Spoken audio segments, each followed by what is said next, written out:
Bonjour et bienvenue à Symboles et Intuition. On est présentement en train de décortiquer les symboles et la signification des cartes des arcanes majeures du Rider-Waite, donc le tarot Rider-Waite. On a déjà fait les premières cartes jusqu'à la carte 7, donc aujourd'hui on va voir la carte 8 et la carte 9. Donc la force et l'ermite qui sont toutes deux de très belles cartes, je trouve, des cartes qui sont pas beaucoup dans l'action, qui sont peut-être un petit peu plus passives, mais que j'aime personnellement beaucoup et je trouve qu'elles se répondent bien aussi. Donc voilà pour aujourd'hui. La carte numéro 8, la force. J'ai envie, pour commencer, de revenir un petit peu en arrière avec la carte numéro 7, celle du chariot, pour parler du chiffre 7. Si vous vous souvenez bien, dans la carte du chariot, il y avait beaucoup de notions autour de l'effort. Et puis d'ailleurs, si on pense au chiffre 7, on peut imaginer qu'on a un 4 points comme sur un dé avec un 3 au-dessus. Donc on aurait quelque chose de stable, mais avec un désir de créativité au-dessus, donc un désir pour l'esprit de tirer... de créer quelque chose de nouveau. Mais on voit quand même qu'il y a quelque chose d'inégal entre le 3 puis la base du 4, ce qui fait qu'il y a toujours un effort conscient là, dans cette carte-là d'aller vers son objectif, vers ce que l'esprit commande. Alors que quand on est rendu à la carte numéro 8, ben là on peut vraiment imaginer un 4 qui est assis sur un 4. Donc vraiment deux stabilités, le haut comme le bas. Puis on a vraiment ça là, dans cette carte-là, une belle stabilité, mais un bel accord entre l'esprit et le corps, par exemple, ou entre les pulsions et la raison. Donc si on regarde un petit peu plus les symboles à l'intérieur, mais tout de ça, il va vraiment beaucoup se dégager un calme intérieur. On peut voir aussi là, le visage de la femme est très calme, très serein. Le lion est pas du tout en mode attaque, là. Il est plutôt assez docile. Ça ressemble un petit peu plus à un chat là, à ce moment-là. Donc c'est vraiment une jolie carte pour ça. Donc déjà, si vous avez entendu, il y a mon chat dans la pièce qui vient de se plaindre. Se plaindre de trop de confort, je pense.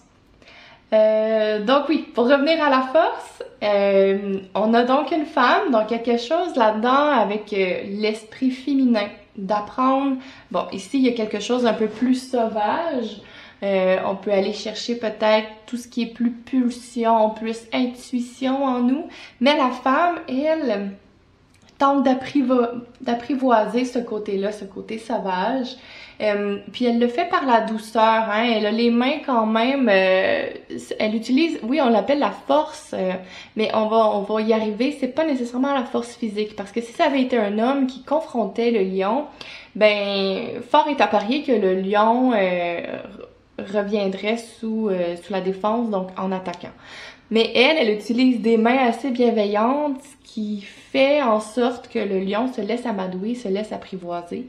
Donc on est capable de surmonter une épreuve avec la force, mais une force intérieure. Donc on va parler beaucoup de patience, de résilience, de tolérance, de diplomatie. Peut-être avoir une approche différente, donc avoir envie de passer à l'action, mais peut-être que cette carte-là va nous conseiller plutôt de prendre le temps de comprendre la situation pour peut-être le voir sous un autre angle, pour approcher la chose différemment. Il y a beaucoup d'humilité dans cette carte-là aussi, parce que pour être capable de faire ça, on va y arriver plus en détail, mais pour être capable de faire ça, il faut être capable de reconnaître tout ce qui est un peu plus, disons, moins bien vu en nous, pour que l'esprit de la raison et nos pulsions s'entendent. Il faut être capable de les reconnaître. Donc, si j'ai certaines, je vais dire par exemple, si admettons, je fume la cigarette, et c'est quelque chose qui est plus fort que moi, ben il faut que je commence par reconnaître que ça fait partie de moi, reconnaître que c'est pas la bonne chose à faire. Ça, c'est la raison qui le sait, que c'est pas la bonne chose à faire. Mais la pulsion reste que j'ai envie de le faire et que je retourne vers ça. Donc, pour être capable peut-être d'arrêter de fumer, il faut être capable de reconnaître que c'est mauvais et que ça fait partie de nous pour pouvoir ensuite prendre les bons outils, les bons moyens pour passer au travers. Mais dans cette carte-là, c'est vraiment l'étape de la reconnaissance. Donc, ça prend beaucoup d'humilité pour se dire je suis pas parfait, j'ai des défauts, puis je les regarde en face, en fait. Et ils font partie de moi. Donc, je les reconnais, ils font partie de moi, ils font partie de qui je suis, puis je les accepte pour ça et je les assume. Ça veut pas dire que pour cette raison-là, je dois pas passer à une autre étape et rien mettre en place pour changer qui je suis pour le meilleur de moi-même. Mais la première étape, ça reste de le reconnaître. Ce qu'on peut voir aussi, bon, il y a l'infini au-dessus de la tête de la femme, un peu comme dans la carte du battleur. Bon, l'infini, tout ce qu'on a vraiment comme sensation de l'infini, c'est le moment présent, même si on sait que ça existe pour des raisons, pour une durée de temps vraiment très très infime, parce qu'il y a beaucoup plus de passé et de futur que d'instant présent. Mais en même temps, paradoxalement, ça nous donne l'illusion que c'est toujours un moment présent. Donc, il y a quelque chose là-dedans de vraiment prendre le moment présent. Donc, pour faire cette réflexion-là, pour s'accepter à tous les jours. Donc, c'est quelque chose qu'on fait pas en claquant des doigts, là, avec une certaine durée, une certaine longueur d'action. Parce qu'apprivoiser, quand même, c'est quelque chose d'aussi sauvage, c'est pas nécessairement très facile. Le symbole de l'infini, ça vient de l'Ouroboros, ou qui est aussi le serpent qui mange sa queue, qui est aussi sur la page, ben pas la page, mais le boîtier du jeu de tarot. C'est un symbole qu'on voit quand même assez fréquemment, puis qui parle de le début et la fin dans le fond. Donc, le côté de cycle qui revient et qui se renouvelle, que le début c'est la fin, donc qu'il n'y a pas vraiment de fin. Donc, il y a quelque chose là-dedans, une constance, un équilibre, quelque chose qui arrête jamais. Il y a aussi des contradictions dans cette carte-là, mais des contradictions qui vont faire un tout, un peu comme dans le chariot qu'on a vu précédemment.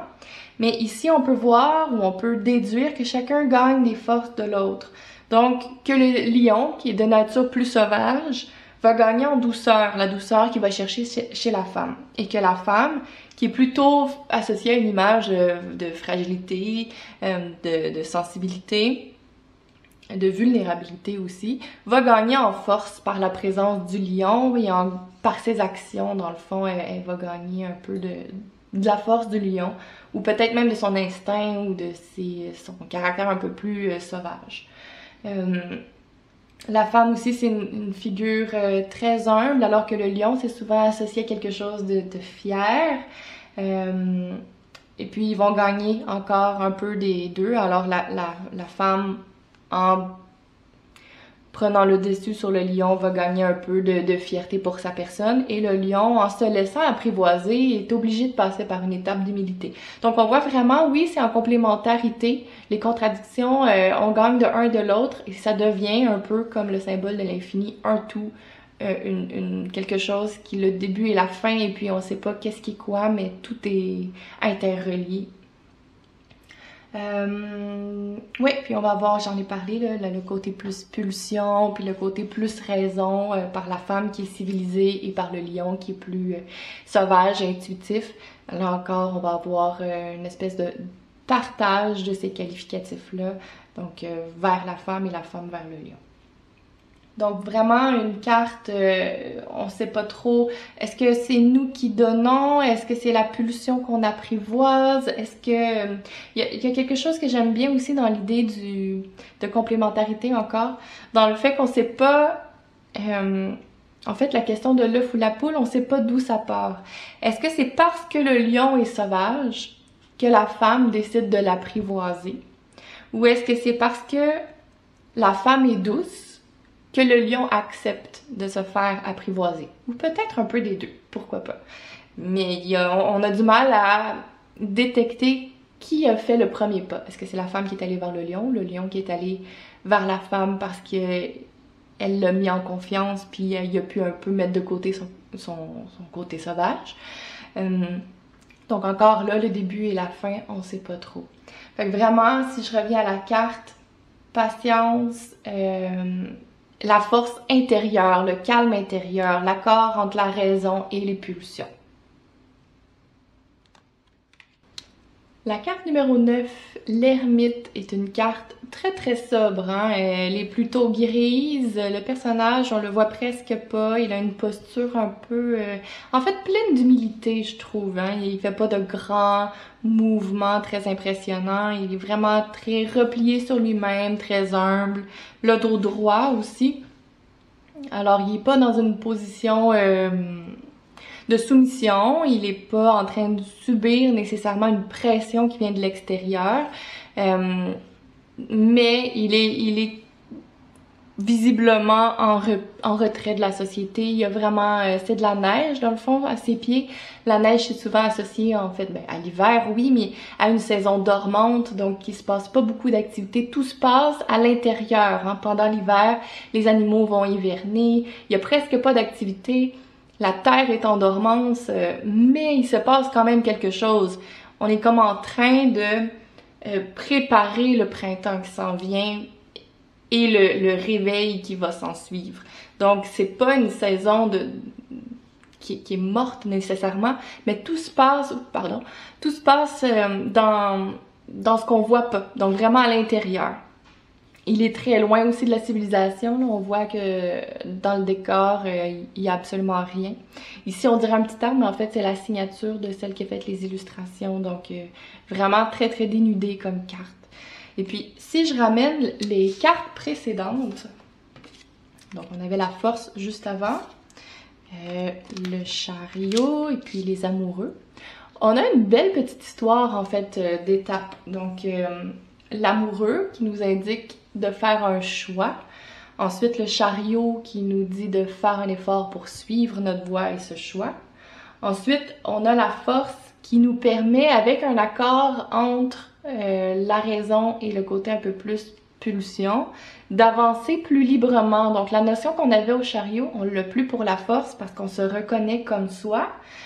Mais cette étape-là fait que, bon, chez l'ermite, on va prendre conscience qu'on n'a que soi, en fait, pour avancer, pour choisir sa voie, pour être heureux. Parce que, évidemment, sa quête va aller vers le bonheur, c'est certain, mais c'est de trouver sa place, la place qui nous correspond.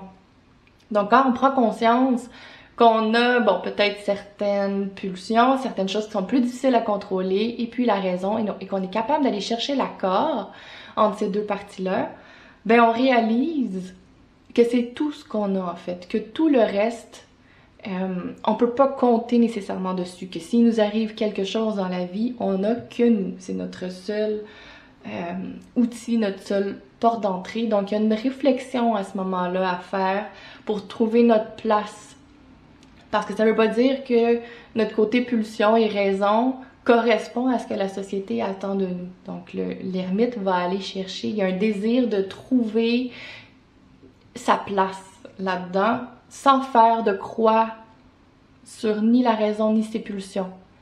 Vraiment comme il est, de se trouver pour ça. Donc, pour en revenir à l'ermite, c'est bien associé au numéro de sa carte qui est le 9.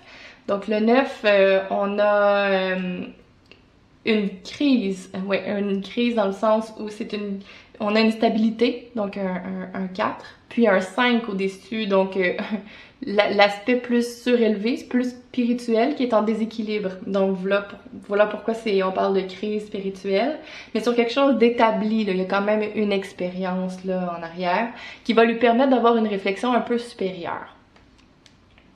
Alors, pour les symboles dans cette carte, ben, il n'y a pas beaucoup de choses, mais déjà j'en ai parlé, le fait qu'elle soit un peu dénudée, la carte, déjà ça peut parler beaucoup. Et puis on a parlé d'expérience, hein, il réfléchit pas à partir de rien ou de supposition, il a déjà accumulé certaines expériences pour réfléchir, donc c'est pourquoi l'ermite est une personne un peu plus âgée. Encore dans cette carte-là, beaucoup d'humilité, donc il va prendre des vêtements assez sobres, pas de couleur dans celle-là, c'est vraiment pas le paraître qu'on veut, c'est la recherche intérieure, donc tout est tourné vers l'intérieur, donc tout le reste à l'extérieur va être plutôt terne. Il y a peut-être sa petite lanterne qui est intéressante, On voit qu'il est plutôt l'ermite dans la noirceur, donc sa lanterne va être une recherche de lumière. Si on veut aller un petit peu plus loin dans l'aspect de lumière, ben on va aller au niveau vérité, tout ce qui est clair et net. L'honnêteté aussi, mais l'honnêteté par rapport à soi, qui va guider sa voie, hein, guider ses pas. Donc c'est vraiment très très parlant de ce côté-là. C'est aussi, on le voit pas très bien à cause des panneaux de la lanterne, mais c'est une étoile à 6 branches, comme on a déjà vu auparavant dans d'autres cartes. Donc un équilibre entre le masculin et le féminin, qui est maîtrisé cette fois-là, hein, parce qu'il est dans sa lanterne. Donc ça guide encore ses pas, il est pas rendu au bout de sa quête, mais il y a quelque chose de maîtrisé, de compris. Il peut s'en servir maintenant. Il le sait, l'ermite, qu'au fond de lui, il a à la fois des énergies plus masculines et à la fois des énergies plus féminines qui viennent se balancer, s'équilibrer plutôt pour vraiment guider sa voie, pour qu'il puisse utiliser à bon escient l'une et l'autre, puis mieux comprendre les situations et mieux se comprendre lui-même et pouvoir trouver sa voie. Sa voie, dans celui-là, c'est pas nécessairement un choix comme dans le chariot. Ça va être plutôt de trouver un chemin qui nous correspond. Donc c'est pas toujours celui qui est suggéré par les autres, d'où sa lanterne à lui. Et puis ça vient parfois avec le fait qu'il faut renoncer à certaines choses qu'on avait prises pour acquis. Donc de là l'humilité, les vêtements assez sobres. C'est qu'on fait le choix de nous, en fait. Parce que si on renonce à ce qu'on est, l'ermite prend conscience qu'on renonce à tout ce qu'on possède vraiment. Donc, pourquoi ne pas investir sur nous, justement? Alors voilà, ça résume vraiment, je trouve que c'est une très très belle carte avec beaucoup de profondeur, même s'il n'y a pas beaucoup de choses à analyser sur la carte parce que tout est vers l'intérieur.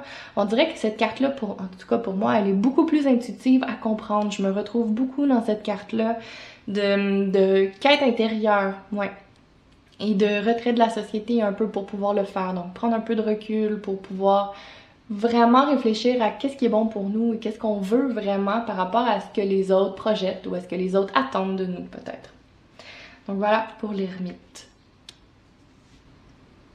Alors voilà tout pour aujourd'hui. On vient de compléter la série, pas la série, non, on est à peu près vers la moitié du cycle des arcanes majeures.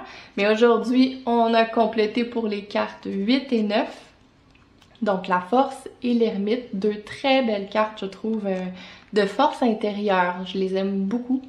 Si vous avez d'autres interprétations, n'hésitez pas à m'en faire part dans les commentaires, ça va me faire plaisir d'en apprendre davantage.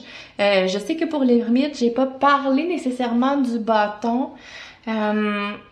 Il prend appui, mais j'arrive pas à l'interpréter beaucoup plus que ça. Donc si vous avez peut-être des idées sur pourquoi il a besoin d'utiliser un bâton pour s'appuyer et trouver sa voie. Peut-être parce qu'il n'est pas encore 100% capable de le faire par lui-même. Mais bref, si vous avez des idées, je serais vraiment curieuse de les connaître. Et puis, ben, on verra la suite, donc les cartes 10 et 11 dans une prochaine vidéo.